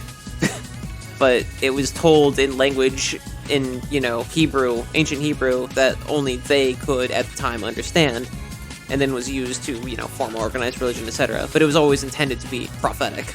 None of the books, the characters, the people that wrote them are just like either people that wrote them, or it's just like supposed to mean something that was part of like what was supposedly given to them as scripture. And then it all comes down to that moment where within John meets Jesus. It is not a resurrection story, but yeah, that's Jay. Most of the criticisms I got for it in class were that a lot of it was pretty on the nose, and there's a lot of stupid shit in it that was like cheesy, and I was like, yep. There was stuff about it I found charming overall, and I liked some of the characters if they weren't just direct biblical parallels, which is weird. The whole point of it wasn't to be like Bible thumpy or even to be like atheist. It was just kind of like, let's take a spin on the story in a way that could be cool if it were shown in a way that's like fun and not trying to slam organized religion down someone's throat. But I'm never gonna repurpose it probably into anything because it wasn't that good, and I just turned it into something for class and didn't even get that high marks anyway. I mean, I passed the class. I did good. I think I got like a B+ or some shit, but yeah, I got a lot of criticism from my peers.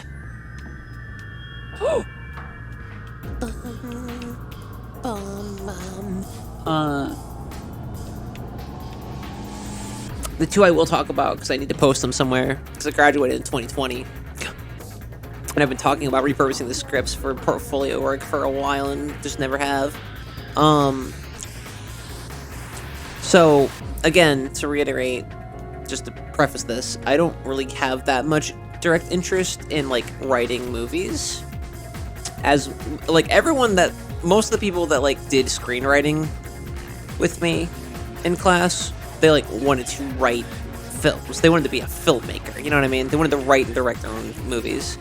I was like, I would work on a movie as, like, a punch-up artist or something, maybe. Like, I would work with a writing team, maybe, but, like, for the most part, as, like, a standalone script, I'd rather write for, like, comics and, like, TV shows. And maybe do commercials for money. But I still haven't gotten any gigs in, haha. Anyway, so...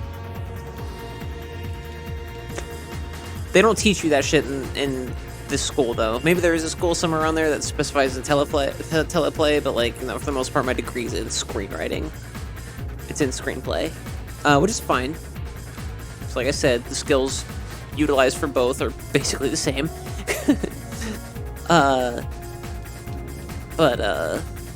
Yeah. That said, so King vs. Bishop was a science fiction,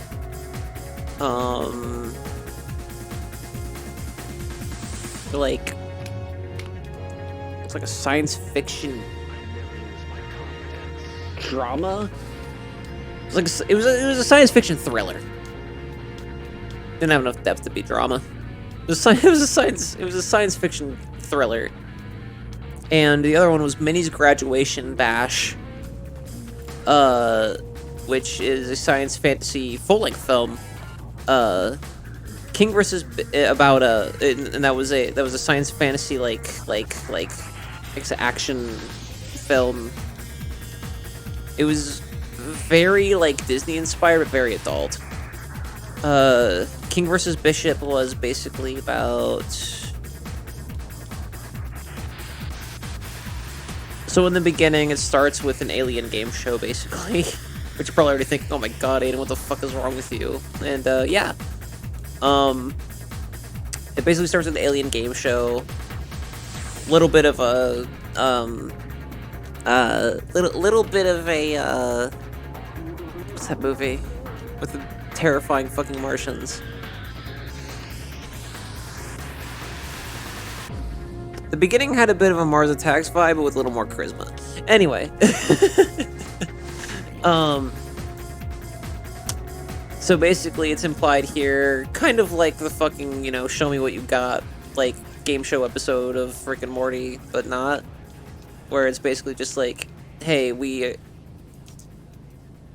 there's this race of people we all know of, and they're like these little parasite people, and they can host bodies and completely take over their consciousness. Not like cordyceps, where it's done slowly over time. Just like immediately be like, okay, cool. But the caveat is that they're linked to that body. So when that body dies, the host dies. The reason they do it is for different resources, for different like places and stuff for their different little like sub-colonies, I guess, in their race. It's all explained pretty quickly. And it's not like the biggest part of the story and like what makes it fun. It's just like, this is why they're doing what they're doing. Then immediately it comes from that...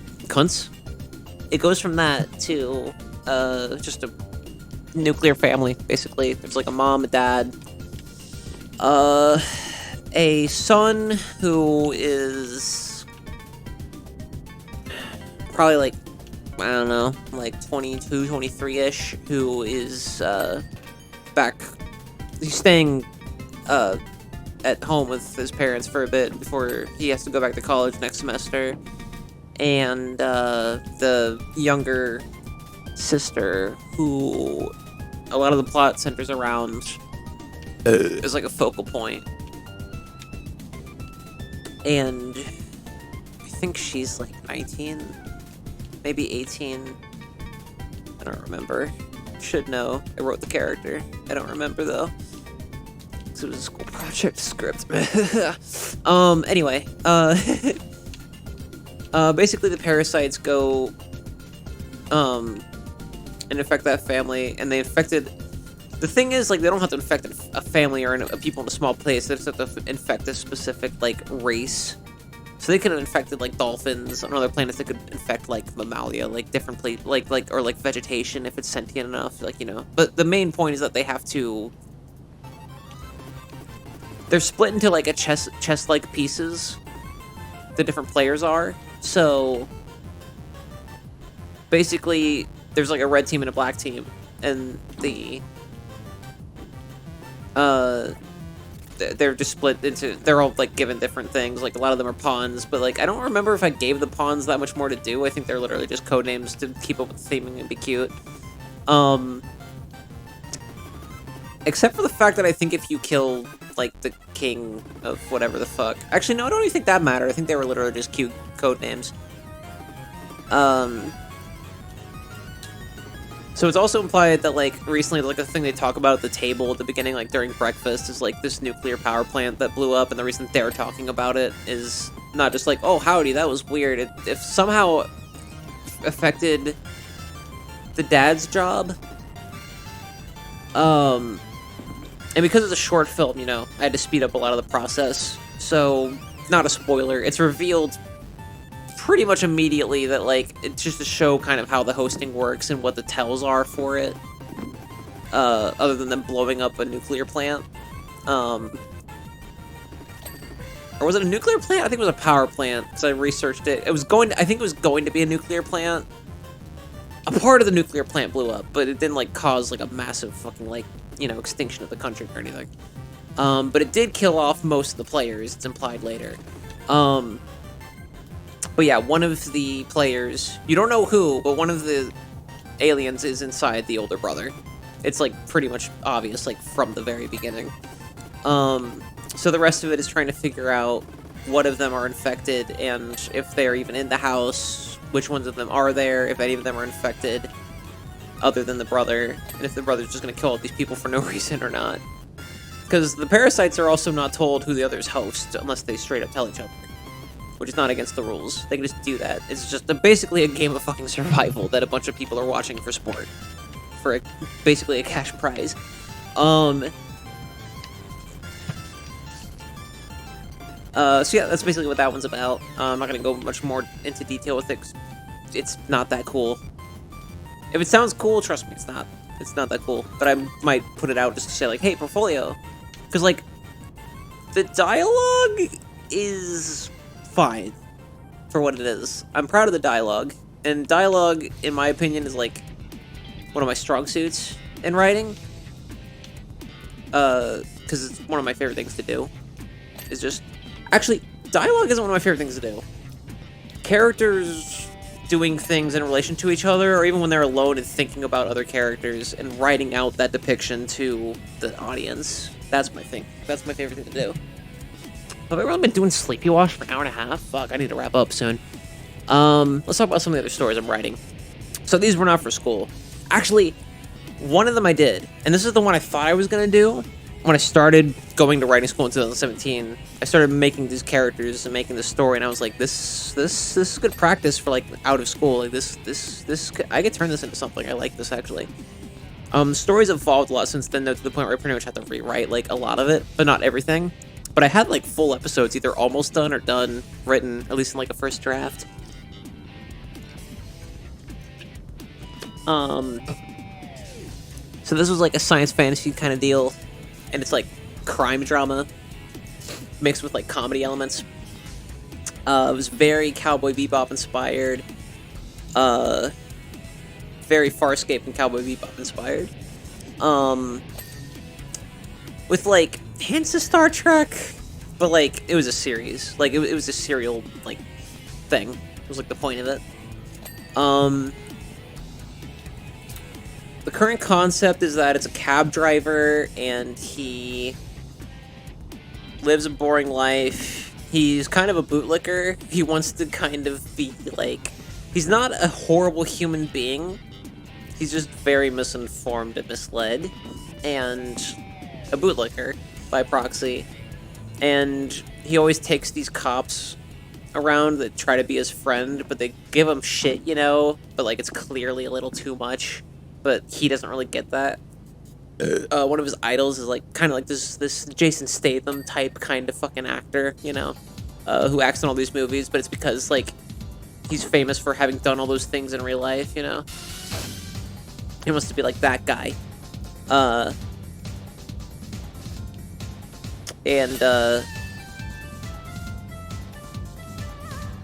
He does, like, volunteer work and shit, but, like, to try to get into that world, but, like, it never works out for him. Everybody just makes fun of him.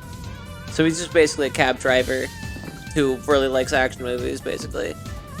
And one day, on just a normal run, where he's getting berated by cops that are grifting him for fare and probably gaslighting him and treating him like shit, a big fucking thing goes off, and there's, like, a fugitive that is, like, clearly, like, nearby, and as that's being broadcast, it happens near him. He kills all the cops, this fugitive, and then, like,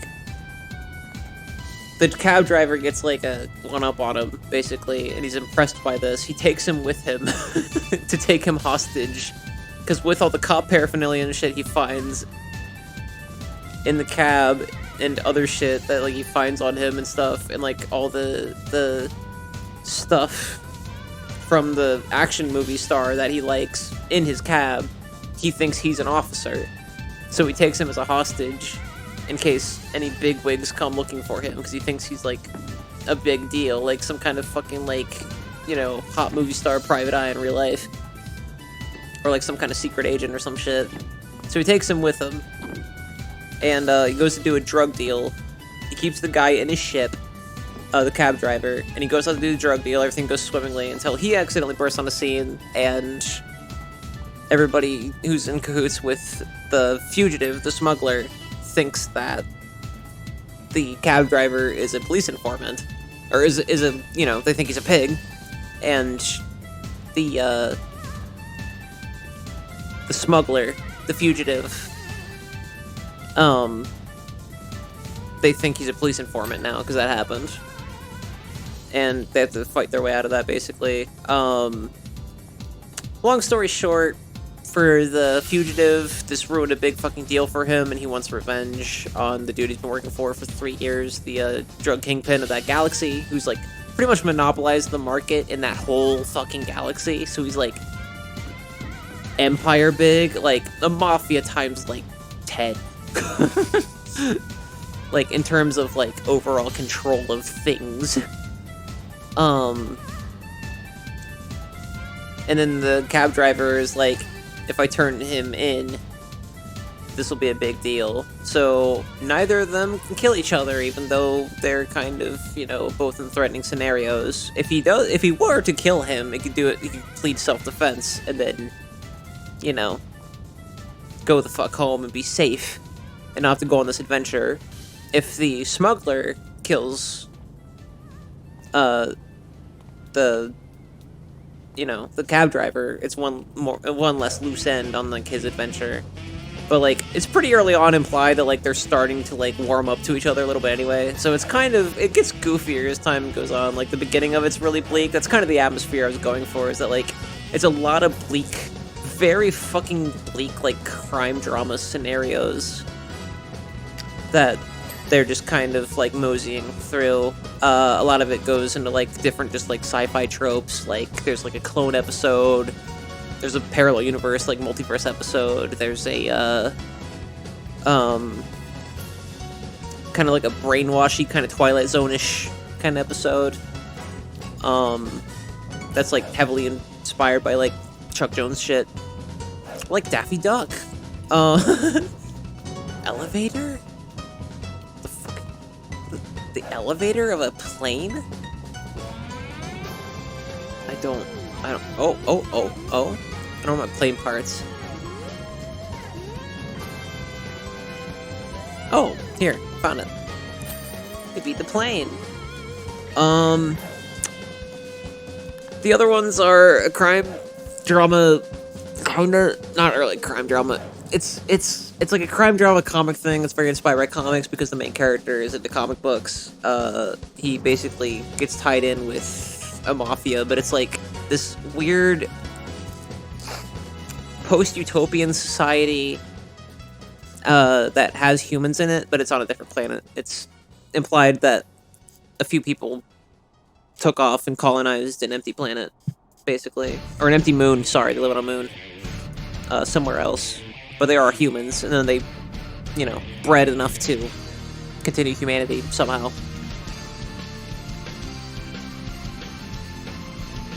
But that's more lore than, like, the story. The story overall is basically that, like, he's looking for his dad.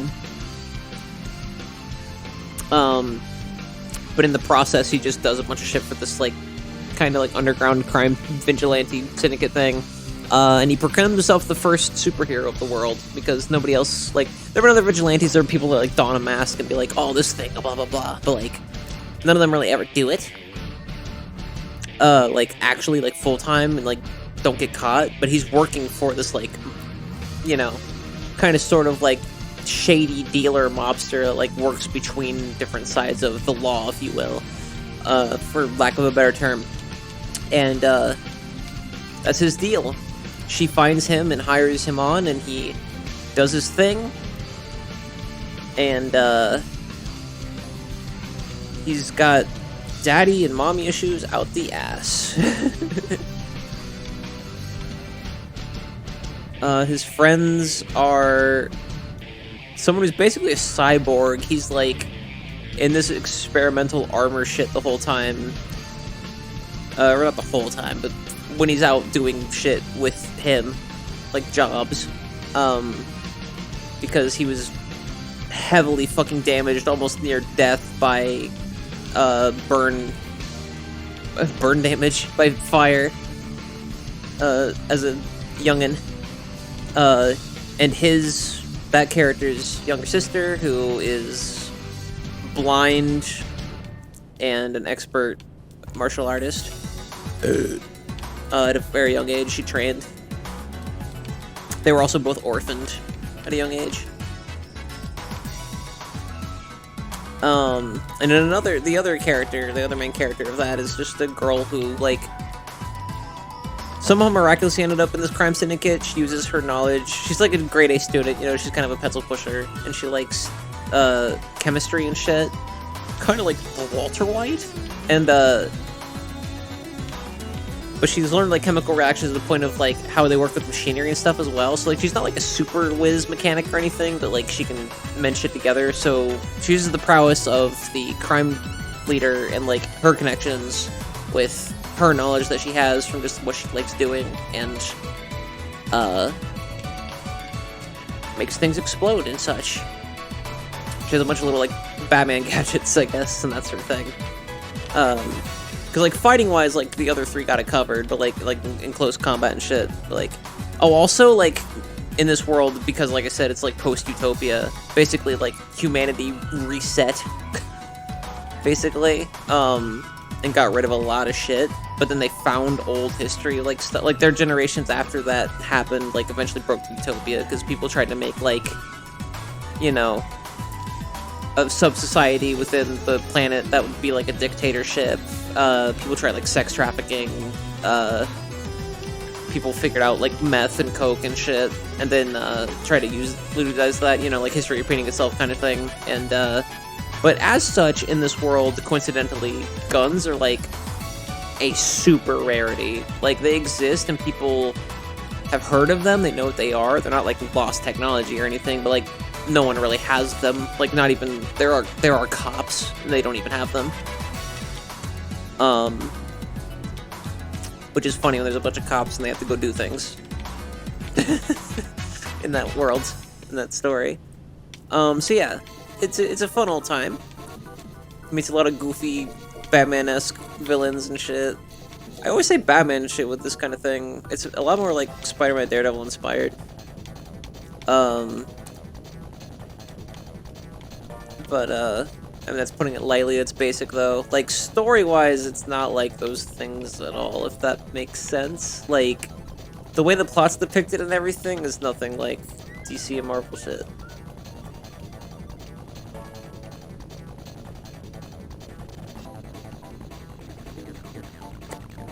It's getting that time. It's getting that time where I, like, shouldn't be awake.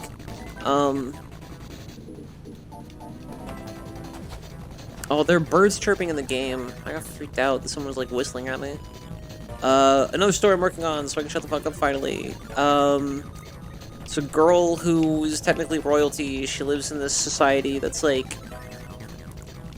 Just a lot of different, like, weird kind of people on this planet that are, like, not quite human, but definitely, like, flesh-based. And they look like humans, for all intents and purposes. But they live with, like, different races of stuff, too. Like... But, like, for the most part, they're most, like, humanoid. In any case, they're, like, technically kind of supposed to be, like, celestial beings. Anyway, the main story is that, she finds another girl trapped in this place that's being kept by her parents, and she thinks that's kind of weird. She talks it over with her parents and finds out that there's other people making them do that, because she's like, that's weird, my parents have never been, like, terrible people. Like, they're actually praised in these lands for being, like, the anti-bouge-bouge. And they're like, yeah, this was done by somebody else. And the funny thing is that, like, those parents have two kids. One is the main character, who tentative name Artemis, and she fucking has, her brother, who's... I don't remember his age in relativity to hers.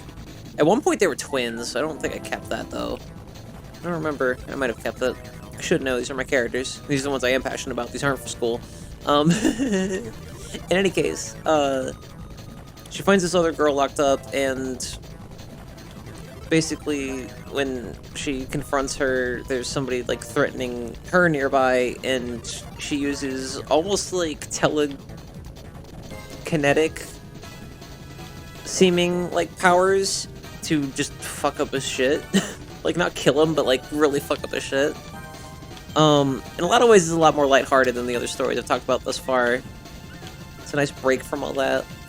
And, they meet a bunch of other friends, and they go on a big adventure to try to figure out more about this oppressive regime that would lock up this poor child. She's not really a child, I guess. She's, like, in her 20s. She's around Artemis's age. I played with the idea of making them older, too. But, like, the original concept was that they were all, like, in their early 20s. Like, they're, like, all roughly, like, between the age of, like, 23 to 28.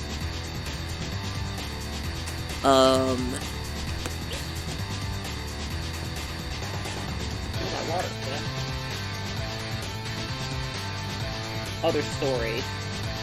And there's one more. There's a few more, but I don't know how much I want to go into all of them. One of them I've been excited about more recently. It's a recent story. I did not start this until after I graduated. Like, I probably didn't start fucking with this until, like, 2021, like, late 2021. It is about a guy who basically is just, like, a delivery boy, you know? And he works in this big fantastical world. Like, none of them are human. They're all, like, weird fucking creatures. Not super weird. Most of them are just, like, kind of anthropomorphic, like, different mixes of, like, animals and human, you know? But, like, that's just normal to all of them. And there's a bunch of different kingdoms and shit that he, like, runs different wares to and from for, and, like, he stumbles upon this thing at one point, and his friend that comes with him, who's been working with him for a while, thinks he's dead, and then he goes to find him, and it turns out he's been imbued with this, like, elemental energy. And when found by one of the, like, elder people, I guess, that, like, or not elder people, like, leader people, some of the people that are in charge are, like, younger, some of them are, like, ancient. But, like, this one finds them with this power, and they recognize to a degree kind of what it might be, but they've never seen it in that format before. At first they're worried about it. They're not like, oh, cool, awesome. They're like, get it out of me. I don't want anything to do with this. This is stupid. I just want to get paid and go home. And the rest of their journey goes into like, nope, now that you have it, you have to go do all these other things for other people, because it could mean chaos if you don't do anything about it. So he begrudgingly has to go on this big epic adventure. Epic even. And like, his friend, though, is like the opposite. He's like super excited about it and like always cocky about it. And they meet a bunch of other very powerful creatures and monsters, and most of the time, like, get to know them more through like talking things out and like trying to trick them into like subduing stuff, and then fighting. Oh, I forgot about this one. I talked about it before on stream, I'm pretty sure, so I won't talk about too much. Based on like MMOs, it's a 90s set like story where it's like a fantasy. It's like a modern fantasy, I guess. Not modern really, it's 90s, but you know what I mean. And basically it's a little girl who gets imbued with powers of an MMO healer. But the difference between this and an MMO is that there aren't a bunch of people walking around with magic powers. It's just 90s Canada. So a bunch of other people are normies. Where if you think about it, even like, let's say Final Fantasy XIV, for example, the white mage could probably, like, at level 5, could probably murder, like, a normal Earth human. So that's kind of what the story's about. It's cutesy, but for the most part, it's also kind of, like, a statement on militarization and, like, how a lot of it fucks up just, like, kids' brains that want nothing to do with it, even if they, like, aren't involved in that sort of thing at all. Because, you know, a bunch of people immediately when they find out she can do this shit try to militarize her. She finds other people at different powers, so there's like a Death Knight, there's like a pugilist character that I was really excited about, it's like a fighter character, I guess. There's like a rogue, there's an archer, all kinds of shit that's like, oh cool, I wonder if they're gonna do this class. That's kind of what the story is.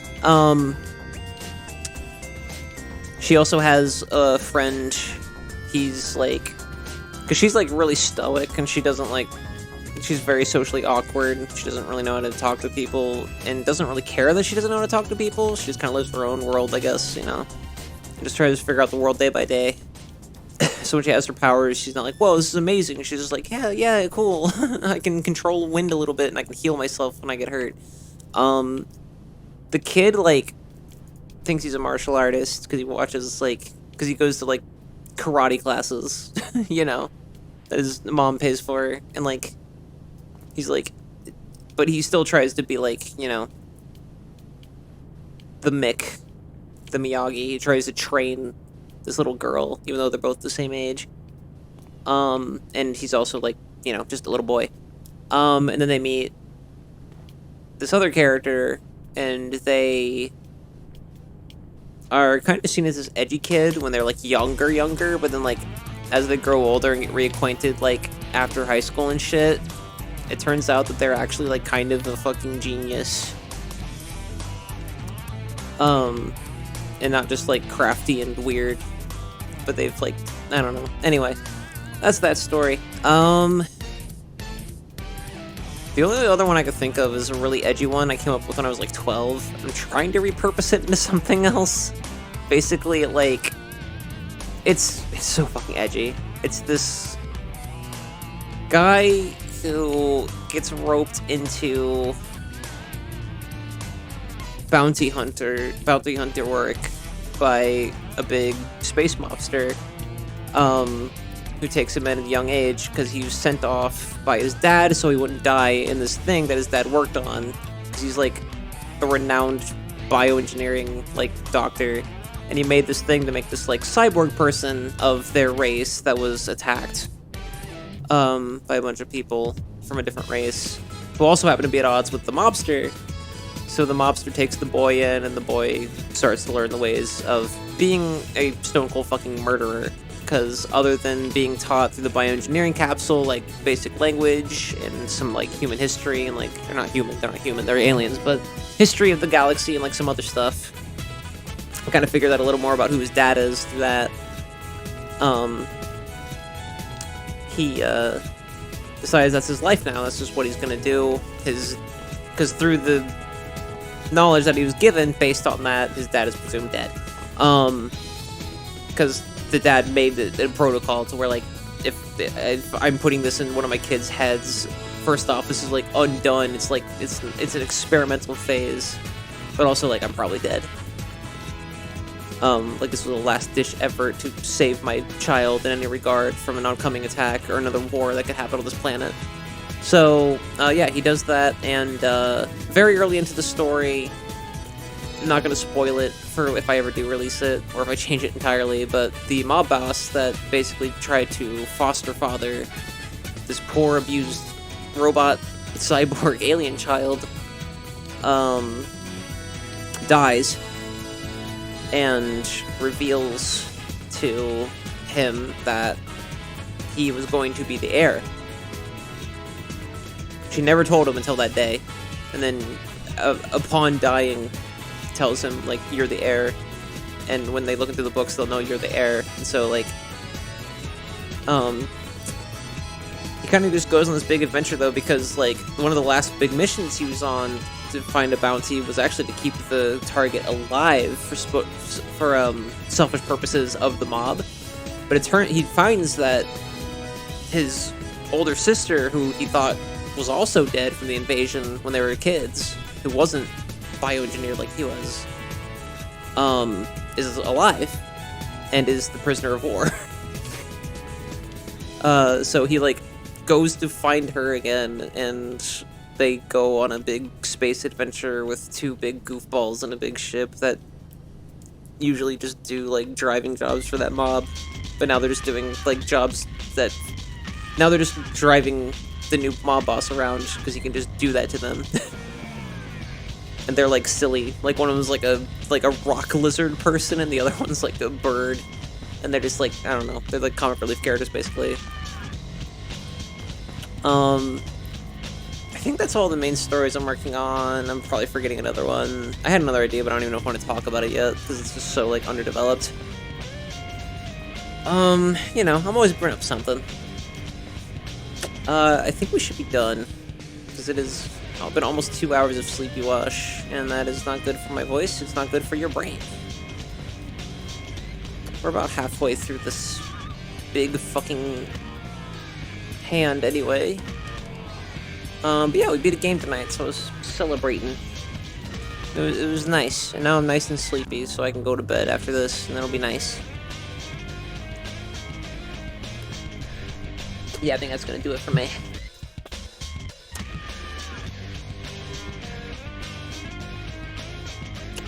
Yep, I gotta get a new background too. Streamiversary is over. Okay, thanks for watching, and at some point this week I might do another stream of Bastion. If not, next Monday we'll do more Bastion. And I think that's all I gotta really talk about and announce right now. Other than, like, yeah, expect maybe less streaming than in October, because I'm trying to find a new job and get my life back on track, so we'll see. Thanks for watching, and as I say at the end of every stream, Red Hot Skull Ellipses for Red Mountain.